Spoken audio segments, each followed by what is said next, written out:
Sejumlah petinggi partai politik dan juga para menteri Kabinet Merah Putih mendatangi Istana Negara Jakarta pada Minggu 31 Agustus 2025. Ada sejumlah tokoh yang hadir dalam panggilan Presiden Prabowo kali ini, di antaranya Ketua MPR RI sekaligus Sekretaris Jenderal Partai Gerindra Ahmad Muzani, kemudian ada Wakil Ketua MPR RI sekaligus Wakil Ketua Umum Partai Demokrat Edi Baskoro Yudhoyono atau Ibas. Selanjutnya disusul dengan kedatangan Menteri Koordinator Bidang Pemberdayaan Masyarakat Muhaimin Iskandar atau Caimin. Dan juga ada kedatangan dari Menteri Koordinator Bidang Pangan Indonesia yaitu Zulkifli Hasan atau Zulhas. Sejumlah tokoh tersebut tiba di Komplek Istana Negara sejak pukul 12 waktu Indonesia Barat. Belum diketahui pasti hal apa saja yang akan dibahas dalam pertemuan kali ini. Namun menurut keterangan Caimin, nantinya juga akan dilaksanakan rapat kabinet bersama Presiden. Caimin juga mengaku sudah menerima undangan pemanggilan tersebut sehari sebelumnya, yakni pada Sabtu 30 Agustus. Kemudian ketika disinggung soal fenomena arogansi sejumlah anggota DPR yang membuat publik marah, Caimin mengaku perlu adanya evaluasi.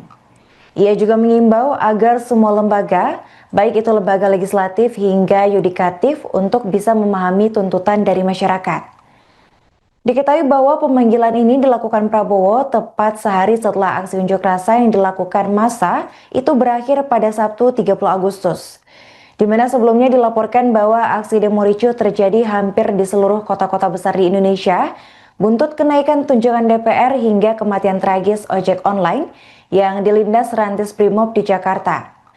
Aksi tersebut berujung anarkis dengan adanya tindakan pembakaran fasilitas umum hingga gedung DPRD di sejumlah wilayah hangus terbakar. Ya, hari ini saya bersama siapa saya nggak tahu, pokoknya akan ada pertemuan dengan Presiden. Terus yang kedua nanti akan ada rapat kabinet. Oke, Gus, ini melihat situasi sekarang saat ini ada banyak anggota DPR yang mungkin dalam tanda kutip menantang masyarakat kemudian dinonaktifkan. Ini melihat bahwa fenomena arogansi, Gus kan udah lama di DPR, arogansi di DPR, kemudian soal tunjangan ini memang wajib dievaluasi atau si konkretnya seperti apa ya, Gus? Oh iya, tentu saja ini menjadi momentum untuk kita semua melakukan evaluasi sekaligus mereformasi diri masing-masing. Semua lembaga saya kira, baik legislatif maupun eksekutif, untuk benar-benar memahami tuntutan aspirasi itu, aspirasi untuk menunjukkan solidaritas. Konkretnya seperti apa, Gus? Apakah hanya tunjangan rumah? Ya, tunjangan rumah, ya semua dievaluasi.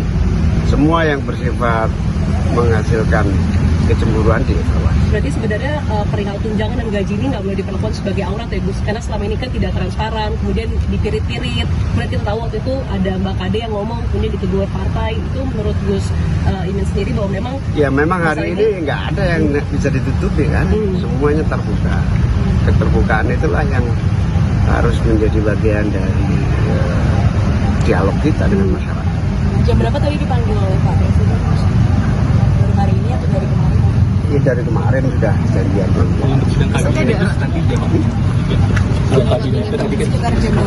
Nggak tahu ini, Rabu aja. Ada kabar kalau Gus Ringo tadi Nggak tahu saya. Gus, isu lain dong, Gus. Ini kan KPK waktu yang kasus Menaker itu, Kemenaker itu ada dugaan juga yang soal dari tahun 2022 itu korupsinya. Nah itu kan kader Gus yang di Kemenaker. Nah itu tanggapan dari PKB ada evaluasi untuk ini.